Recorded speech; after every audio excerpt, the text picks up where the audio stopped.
And now, the Hall of Fantasy. Welcome to the Hall of Fantasy.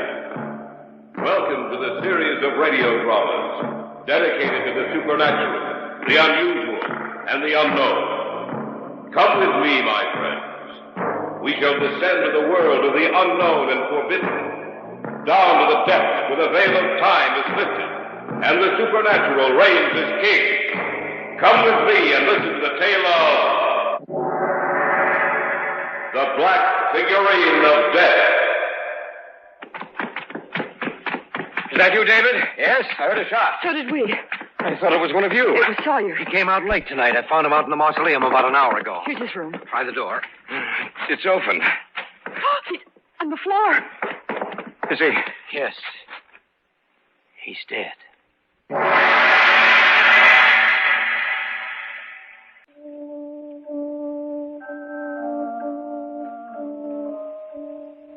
Through all the years of man's existence, no matter what he has learned or been taught from generation to generation, still he carries in the innermost depths of his mind a certain fear of the darkness, a fear of the night, which is somehow associated with death, and which in actuality is the fear of death itself.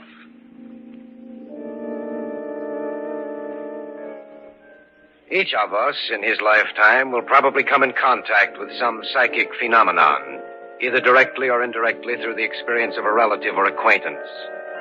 An experience never to be forgotten. And about such an experience is my story tonight.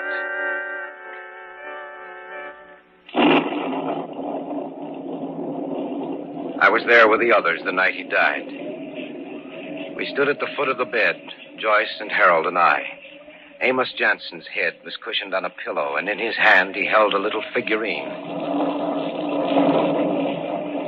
You sent for us, Uncle Amos? Of course I did. Otherwise you wouldn't be here in my room, Harold. No, Uncle Amos is no... Be quiet! Be quiet, all of you. You're here too, David. Yes, sir, I didn't ask for a speech, young man. I'll do the talking if you don't mind. I must speak to all of you while I still have time. Why don't you rest, Uncle Amos? Rest? You'd like to see that, wouldn't you, Joyce? David and Harold. What? No answer from any of you? I know why you can't say anything. Because it's the truth. Now, see here, Uncle Amos. Don't listen to me, young man. These last years of my life, you've all left me alone. You've had more important things to do. That is, until tonight. Tonight you're all here because you know I'm dying. You've come here like a pack of wolves, waiting for me to die, waiting for your chance to inherit my estate. Oh, that's not true, Uncle Amos. Oh, isn't it? I think it is. Don't worry. You'll inherit the estate, the three of you. But in the end, you'll wish you never had. What do you mean, Uncle Amos? That though I die, you'll see me again. All of you who've hated me. And you'll know of my presence when you see this. Oh, that's just a little figurine, Uncle Amos. You'll wish you'd never seen it before I'm through. You'll wish that you'd never known me, that you'd never been born. Before you die, you'll all learn what fear is. You'll learn how it feels to be alone. Uncle Amos. He's dead, Joyce. Oh, no. Oh, no, he can't be. He's dead, all right. What's that? Something dropped out of his hand. Why? It's the little figurine.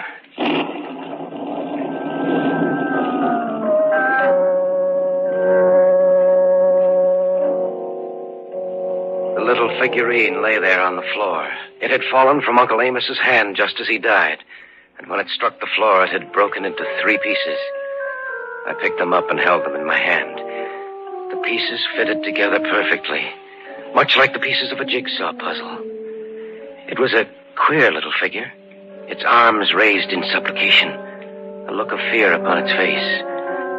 There was something frightening about it.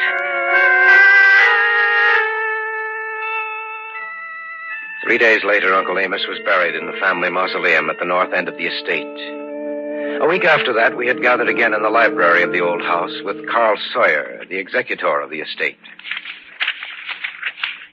As you know, your uncle appointed me as executor of the estate and left instructions that the three main heirs, 10 days following his demise, be gathered together in this house for a reading of the will. You told us that earlier, Mr. Sawyer. So I did. Are you all seated comfortably? Quite comfortably, Mr. Sawyer. It's a rather long will, you know. Now, I shall begin. I, Amos Johnson, being of sound mind and body, do make, ordain, and publish this instrument as my last will and... Mr. Sawyer, why don't you just tell us about the will? That's a rather unusual procedure, David. Well, David's right, Mr. Sawyer. It'll save a lot of time and trouble. Well, perhaps you're right. Let me see. Now, referring to the disposition of the monies and property, it's to be divided equally amongst the three of you. Of course, there are certain gifts to the servants. Naturally. Yes, naturally. There is a considerable amount of money to be divided, even after taxes. Each of you will be independent for life. I can't understand Uncle Amos willing us the entire estate. The night he died... Contrary to what you may think, your Uncle Amos was really quite fond of you. Is that all to the will, Mr. Sawyer? No. Of course, you realize that if one of you were to die, his or her share of the estate would be divided between the two remaining heirs. And there is one other proviso which I cannot quite understand. Yes? Your uncle made one condition referring to the disposition of the monies. Let me see if I can find that. Oh, yes. Here it is. May I read it, please? The heirs are to reside in the family house on the estate for a period of 1 year. If this is not done, their claim to the estate is to be nullified, and they are to be left without a penny. Unfortunately, they were present very infrequently during the last years of my life. That's a rather strange provision. Yes, isn't it? However, as executor of your uncle's will, it is up to me to make sure the provisions are carried out. And believe me, I feel a deep sense of duty to your late uncle.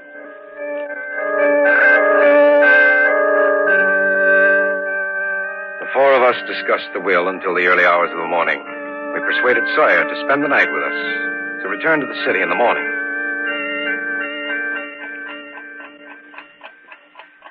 The house became quite silent, and the only sound I heard was the ticking of the clock on my dresser. I wondered about the provision of the will in which Uncle Amos ordered that we make our residence in his house. I was lying awake in bed thinking of that when...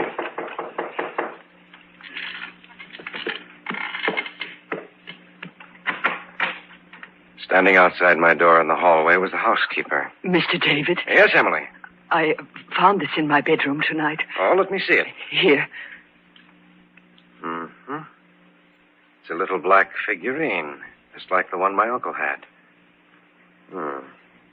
You can have it back now, Emily. It frightened me, so I came to you, Mr. David. How do you think it got there, Emily?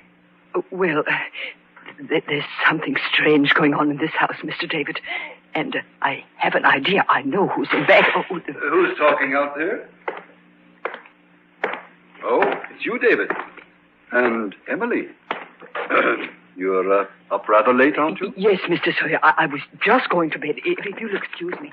Good night, Emily. Good night, sir. I'll see you in the morning. Well, I suppose I'd better get back to bed, too. Good night, David. Good night, Mr. Sawyer. I watched him go back into his room. Then I turned and went back into mine. Emily had been on the point of saying something to me. Something that was important enough to her to make a special trip to my room. I got back into bed. Wondered what she'd wanted to tell me. Little by little, sleep clouded my brain. And I was half asleep.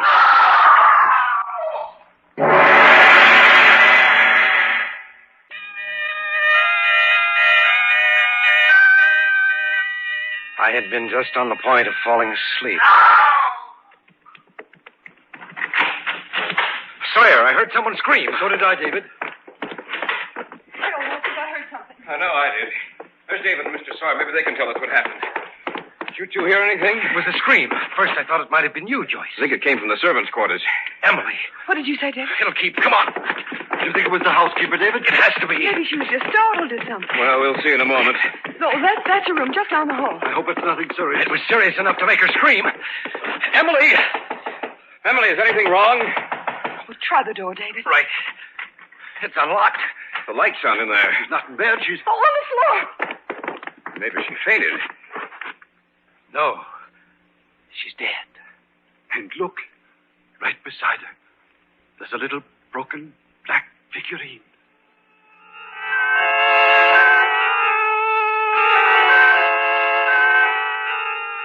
Though the police came out and went over everything, there were no clues to follow.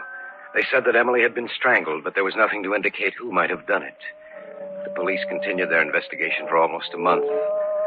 But at the end of that time, all they could write down in their case book was murder unsolved.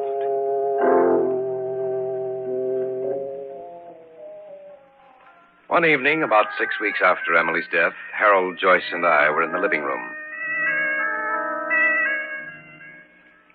The police said they'd never be able to find out who did it unless something new turned up. And it probably won't. Oh, the whole thing frightens me. I still remember Uncle Amos's dying words. That though I die, you'll see me again. All of you who have hated me. And you'll know of my presence when you see this. Oh, it makes me shudder every time I think of it. I've been thinking about what he said, too, Joyce. I wonder if he could come back. You mean come back after death? Yes.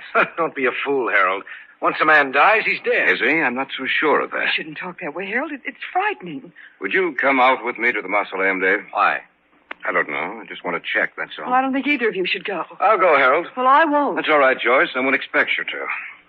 All right, David, let's go.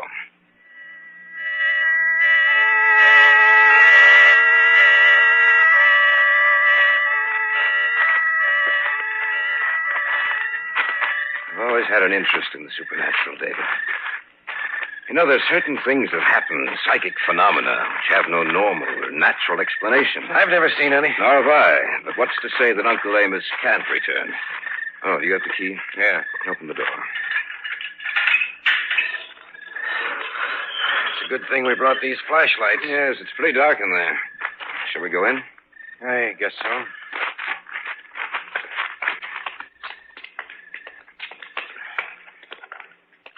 I still don't see any reason for coming in here, Harold. There may not be.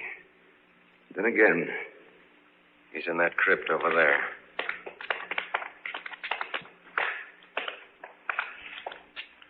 Nothing's been disturbed in here. It looks just like it did the day he was placed here. just a minute. This wasn't here the day he was buried. What? This? That's strange. I didn't see that when I came in. You probably weren't looking over there. I wasn't either. Another little black figurine. Broken just like the others.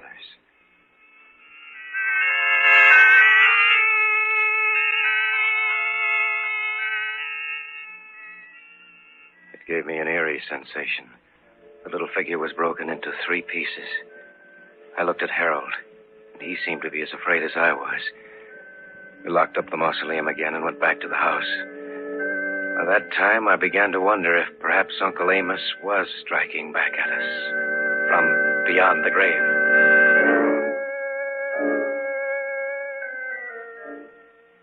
We said goodnight about 11 and retired to our rooms.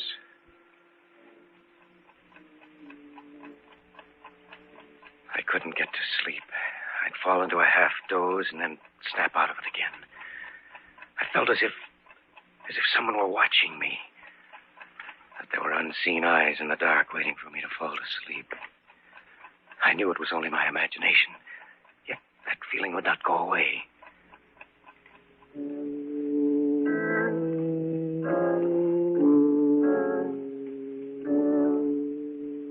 About 3 o'clock, I got out of bed.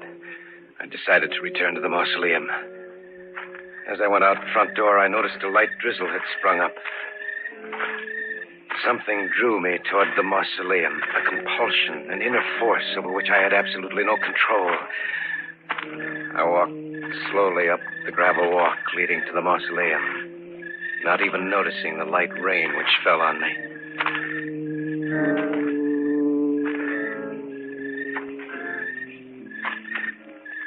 was close enough to see the doorway, I received a distinct shock. For the door was open, and there was a circle of light behind it. I walked to the door.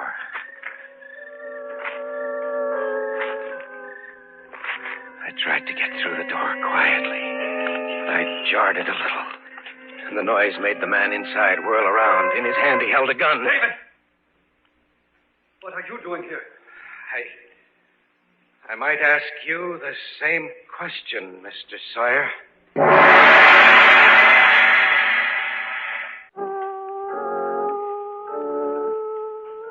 I had gone into the mausoleum.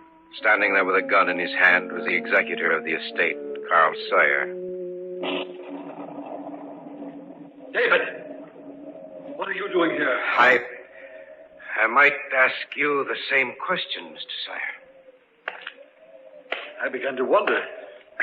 I don't believe in people coming back after they die, but... Is that the reason for the gun? I didn't know what I'd find. I wanted to be safe, that's all. Now that I see it's you, I'll put it back in my pocket.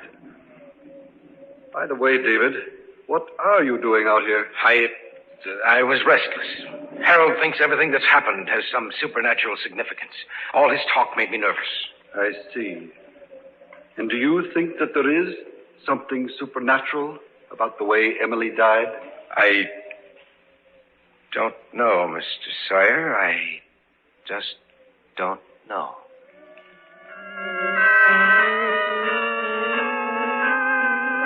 Sawyer and I returned to the house. I asked him to spend the remainder of the night with us. Besides, I wanted to keep an eye on him. I didn't feel much like sleeping, so I went down to the library, picked out a book, and sat down to read. David? Yes? Mr. Sawyer told me you were down here. What's the matter? I can't sleep. David, I talked to Mr. Sawyer for almost 10 minutes. He said he thinks that you're in back of everything. What did you say to that? I told him I thought he was wrong. Thanks for your confidence, Joyce. The more I think about it, the more I think that Harold's right in what he says. You mean that Uncle Amos has come back to life? Yes. I'd keep an eye on Sawyer if I were you. Do you think he's in back of it? I'm not sure. But you must have some reason for it. I went out to the mausoleum tonight about an hour ago. Sawyer was out there. He had a gun in his hand. He told me he was just curious. Why should he suddenly get curious at 3 o'clock in the morning? Well, it does seem rather odd that he... No! Yeah. Stay away from me! I don't want to move! Stay away from me! That was Sawyer. Come on. Well, it couldn't happen again. It just couldn't. We'll see. Is that you, David? Yes. I heard a shot. Well, so did we. I thought it was one of you. It was Sawyer. He came out late tonight. I found him out in the mausoleum about an hour ago. Here's his room. Try the door. It's open. On the floor. Is he? Yes. He's dead.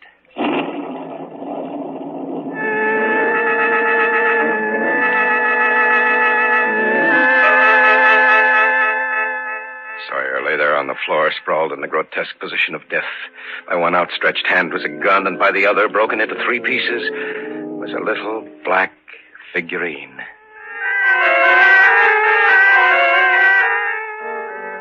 Harold called the police. They said they'd be out as soon as they could. The 3 of us went downstairs to the living room. I was right.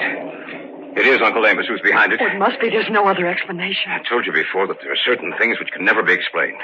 The deaths of Emily and Sawyer prove that. You don't still think that Sawyer was in back of it, do you, David? Hardly. Will or no will, I'm leaving here now. I'm not going to stay around here and be killed like the others. I'm going upstairs and back. I'll be down in a while. I'm going to leave too, David. What about you? I don't know. I still can't make myself believe. David! Stay here. Oh, no, I'll go with you. Harold's dead. He has to be all right. Harold! Harold! Doesn't answer. Harold! Where are you? Harold! Harold, answer us. His door is open. He'll be dead. He'll be dead just like the others. No, Joyce, he's not here. The mausoleum. Uncle Amos came and took him back to the mausoleum.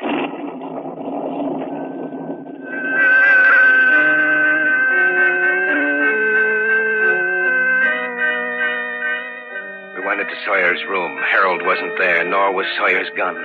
I I supposed that Harold had picked it up on his way to the room. I decided to go out to the mausoleum to see if Joyce was right, to see if Harold's dead body would be found there. Joyce wouldn't remain in the house alone, so together we started out through the rain-filled night. Why don't we wait until the police come, Dave? If this is something supernatural, then they wouldn't be able to help us anyway. David. What's the matter? The mausoleum door's open. You can stay here if you want. I'm going in. I'll go with you.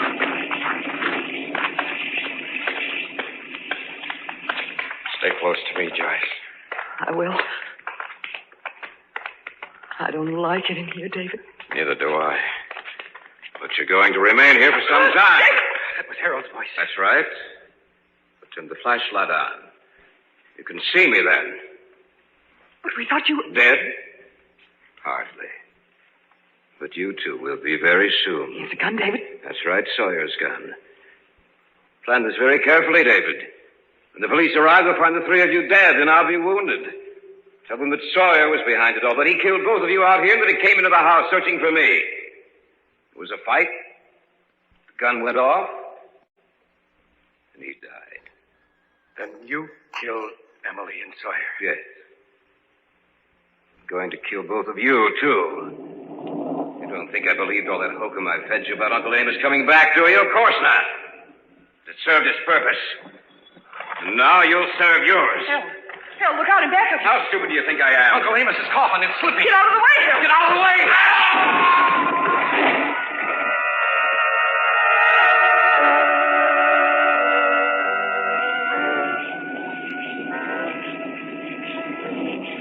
He's dead, Joyce. Uncle Amos. What did you say? Remember what Uncle Amos said when he was dying? That he'd come back and settle with us. The coffin. I wonder if it was just an accident that it slipped out of the crypt. Or whether Uncle Amos really did come back.